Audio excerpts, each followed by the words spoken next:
ভিক্ষার ঝুলিটা কাঁধের মধ্যে তুলে নিয়েছে, তাড়াহুড়ো করে বাড়ির দিকে পা বাড়িয়েছে। কৃষ্ণ কৃষ্ণ কৃষ্ণ কৃষ্ণ কৃষ্ণ কৃষ্ণ কৃষ্ণ হে হরি হরি কৃষ্ণ কৃষ্ণ কৃষ্ণ কৃষ্ণ হে কৃষ্ণ কৃষ্ণ কৃষ্ণ কৃষ্ণ কৃষ্ণ কৃষ্ণ কৃষ্ণ হে কৃষ্ণ কৃষ্ণ কৃষ্ণ কৃষ্ণ কৃষ্ণ কৃষ্ণ কৃষ্ণ হে কৃষ্ণ কৃষ্ণ কৃষ্ণ কৃষ্ণ কৃষ্ণ কৃষ্ণ কৃষ্ণ হে কৃষ্ণ কৃষ্ণ কৃষ্ণ কৃষ্ণ কৃষ্ণ কৃষ্ণ হে কৃষ্ণ কৃষ্ণ কৃষ্ণ কৃষ্ণ কৃষ্ণ কৃষ্ণ কৃষ্ণ হে নিতাই গৌর হরি বল। কৃষ্ণ কৃষ্ণ কৃষ্ণ হে কৃষ্ণ কৃষ্ণ কৃষ্ণ কৃষ্ণ কৃষ্ণ কৃষ্ণ কৃষ্ণ হে।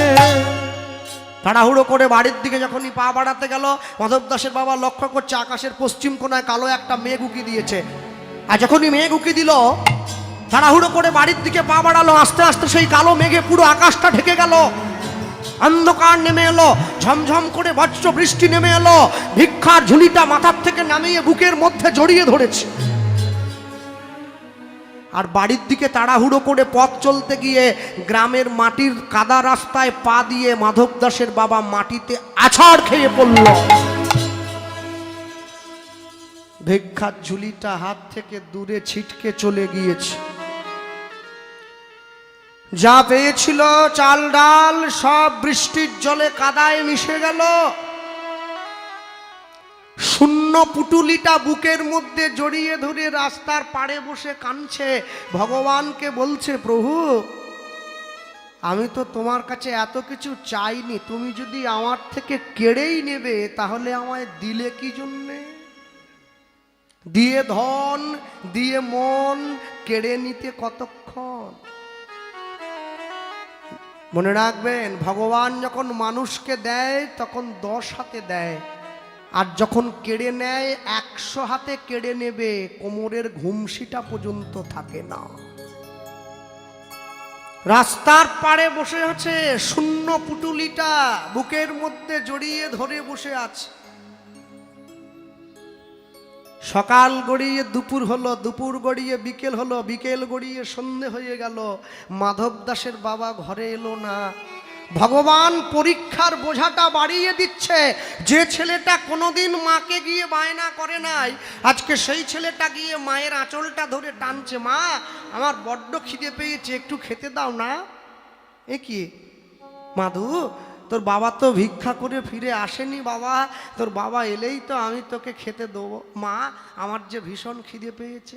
দেখবে একটা কথা প্রচার আছে, যে করে আমার আশ আমি করি তার সর্বনাশ।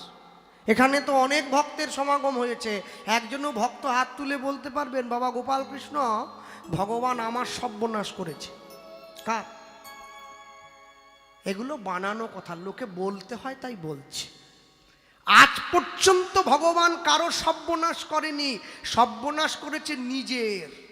অর্জুনের রথের ড্রাইভার হয়েছে, জগাই মাধাইয়ের মতো মাতালের কাছে মার খেয়েছে, মলয় চাঁদ কাজীর মতো মুসলমানকে কৃষ্ণ নাম দিয়েছে, চপল গোপালের মতো তান্ত্রিককে উদ্ধার করেছে, রাবণের মতো দুরাত্মাকে নিজের চরণে জায়গা করে দিয়েছে। ক্ষতি তো নিজের করেছে, আমাদের নয়। তাহলে প্রকৃত কথাটা কি?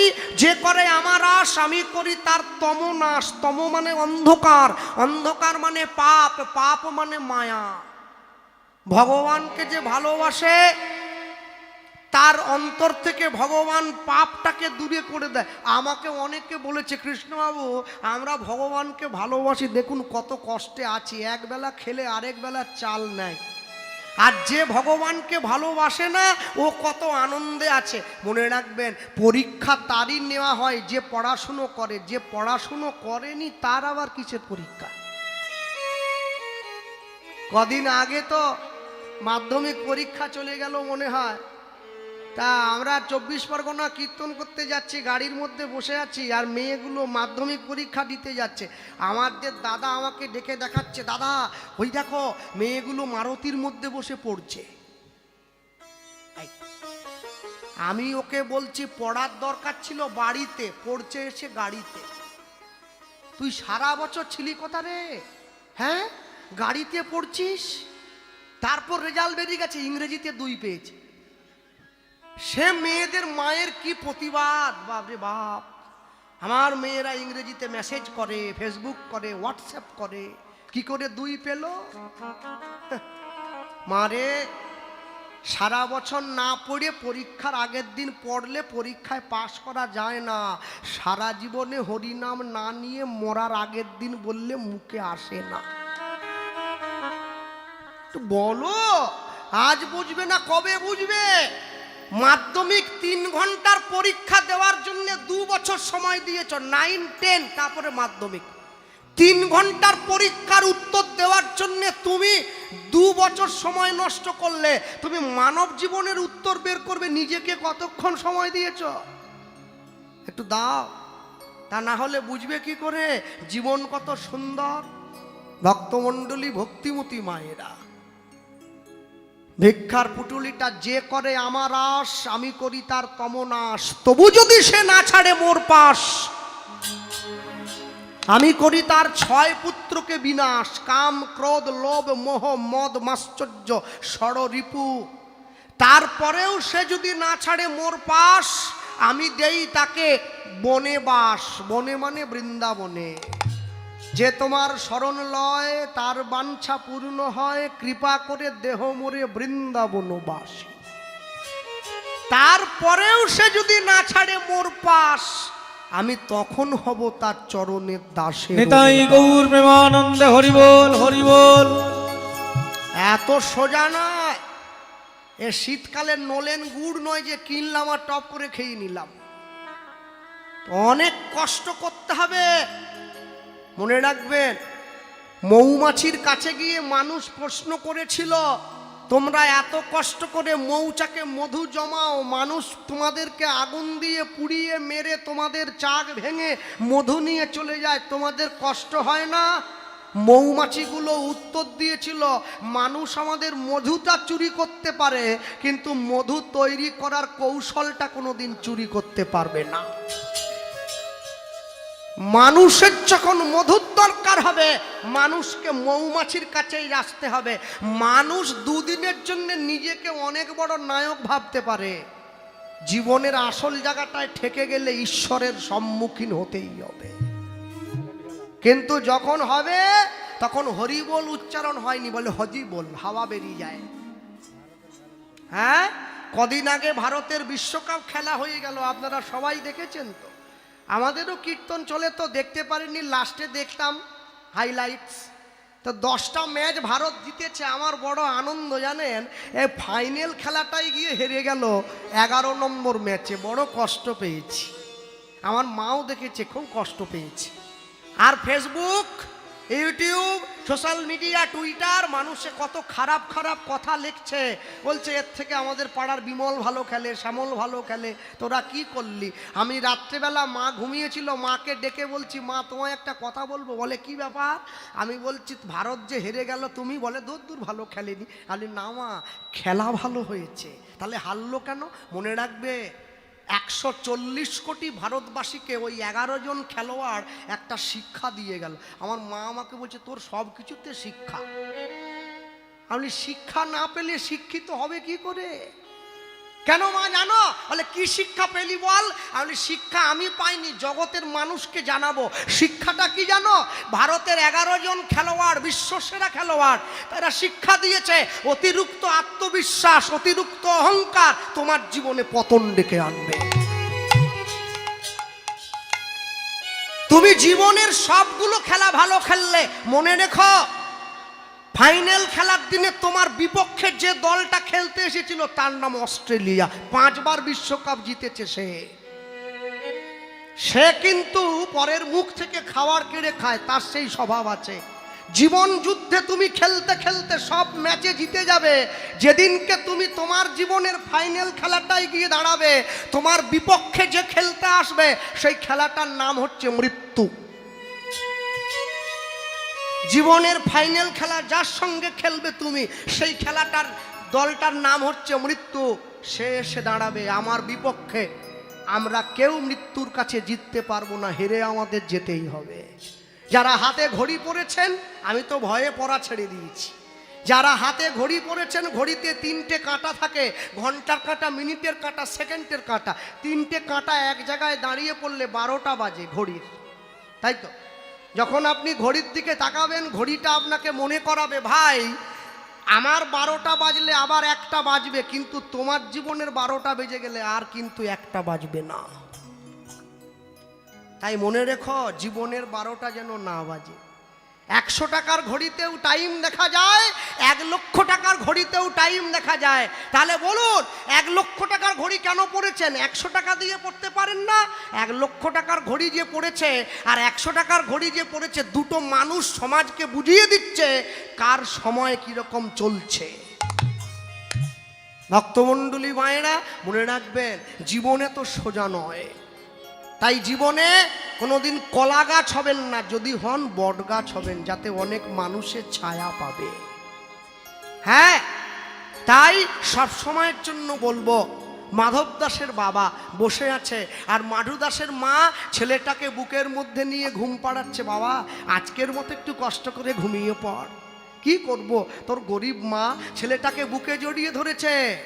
আর ছেলে মাকে বলছে, ভেবে কেন মরিস রে মন,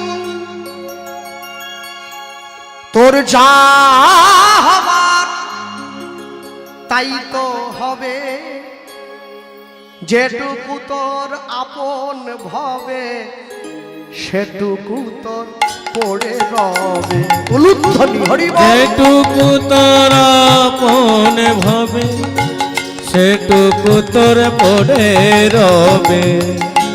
ভেবে কেন মরিস রে মন,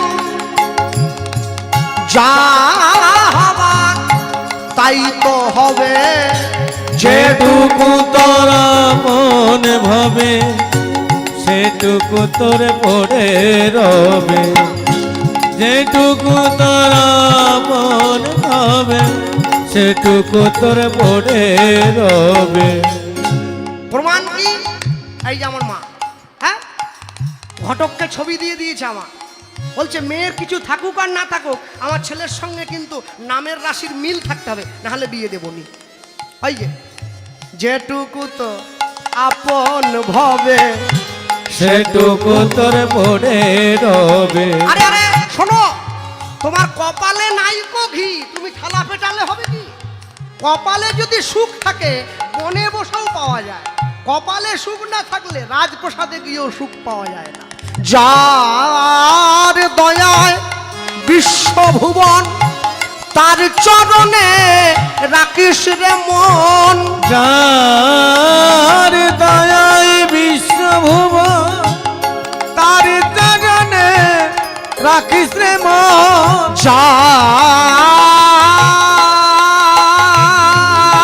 যার দয়ায় বিশ্বভুবন, তার চরণে রাখিস রে মন। যার দয়া বিশ্বভুবন, তার চরণে রাখিস রে মন। সে যে তোর আপন জন, তোকে কাছে টেনে লবে, তোকে কাছে টেনে লবে, তোকে কাছে টেনে লবে, তোকে কাছে টেনে লবে। যেটুকু তোরা মন ভাবে তাই উর হরি সেটুকু বল। তোর পড়ে রবে। যেটুকু তোরা মন ভাবে সেটুকু তোর পড়ে রবে। যেটুকু তোরা মন ভাবে সেটুকু তোর পড়ে রবে। অনেক শিক্ষিত ছেলে মেয়েরা দাঁড়িয়ে আছো চারদিকে, মনে রেখো, if you see the world with an blue glass, তুমি যদি নীল কাচের মধ্যে দিয়ে গোটা বিশ্বটাকে দেখো, দ্য ওয়ার্ল্ড ইজ ব্লু, পুরো বিশ্বটা নীল বলে মনে হবে। If you see the world with an black glass, তুমি যদি কালো কাচের মধ্যে দিয়ে গোটা বিশ্বটাকে দেখো, দ্য ওয়ার্ল্ড ইজ ব্ল্যাক, পুরো বিশ্বটা কালো বলে মনে হবে। If you see the world with an white glass, তুমি যদি সাদা কাচের মধ্যে দিয়ে বিশ্বটাকে দেখো, পুরো বিশ্বটা সাদা বলে মনে হবে। তাহলে আমরা চশমা পরে নেই, কিন্তু পরে আছি। কোন চশমা? এই বিখ্যাত উক্তিটা যার, তার নাম হচ্ছে বেঞ্জামিন ফ্র্যাঙ্কলিন। তিনি লিখছেন, we have also wear a false glass, আমরা মিথ্যের চশমা চোখে দিয়ে আছি, যার জন্য দ্য ওয়ার্ল্ড ইজ ফলস, পুরো বিশ্বটা মিথ্যে বলে মনে হয়। তাই also try a true glass, সব সময় সত্যের চশমা পড়তে চেষ্টা করো, দ্য ওয়ার্ল্ড ইজ ট্রু, পুরো বিশ্বটা তোমার কাছে সত্য বলে মনে হবে। নিতাই গৌর, তাই গৌর প্রেমানন্দ হরি হরি বল। সময় পেলে বুঝিস রে মন, সবই মায়ার খেলা, তোর সাথে যাবেন সঙ্গে হরি, তুই ভাষা নামের ভেলা। ও তুই ভাষা নামের ভেলা, ও তুই ভাষা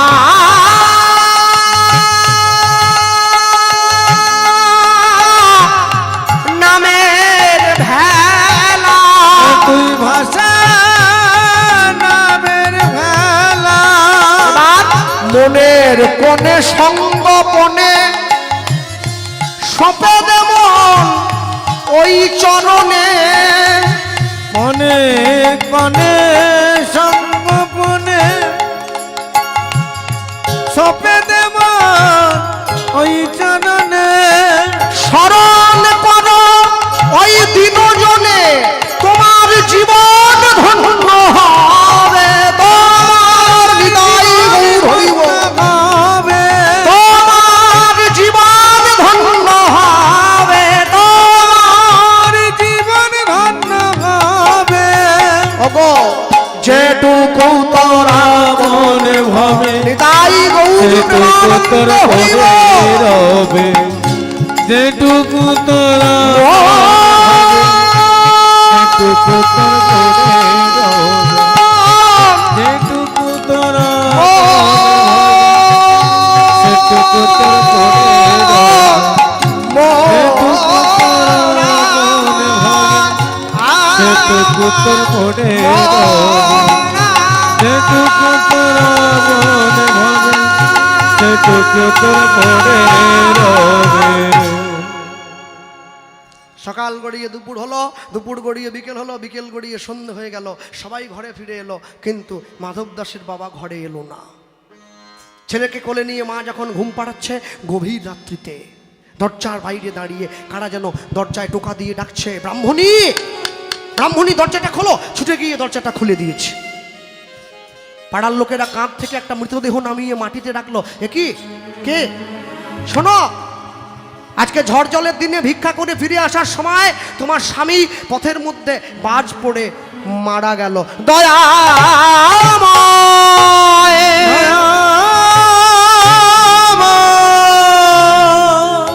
দয়াময়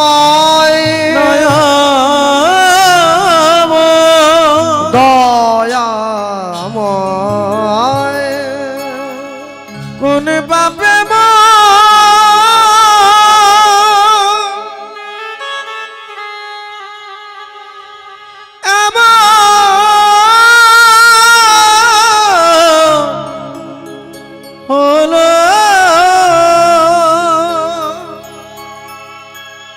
বলো দয়াময়,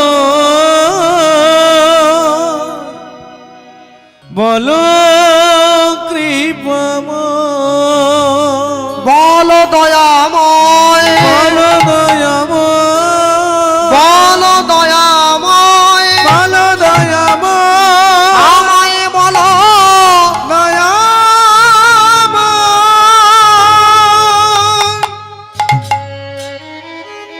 বিরাট বড় বিশ্ব সংসারে মা একা হয়ে গেল। নিজের ছেলেটার মুখে দুমুঠো খাবার তুলে দেওয়ার জন্যে পরের বাড়িতে বাড়িতে ভিক্ষা করে বেড়াচ্ছে। আমায় দিতে হবে না, আমার ছেলেটার জন্য তোমরা এক মুঠো একটু খাবার দাও। দূর হয়ে যা, আপয়া মেয়ে মানুষ, কুলোটা মেয়ে মানুষ, নিজের স্বামীটাকে খেয়েছিস, মুখ দিয়ে দাঁড়াবি না, চলে যা। তাড়িয়ে দিয়েছি। আর সবাই যখন তাড়িয়ে দিল,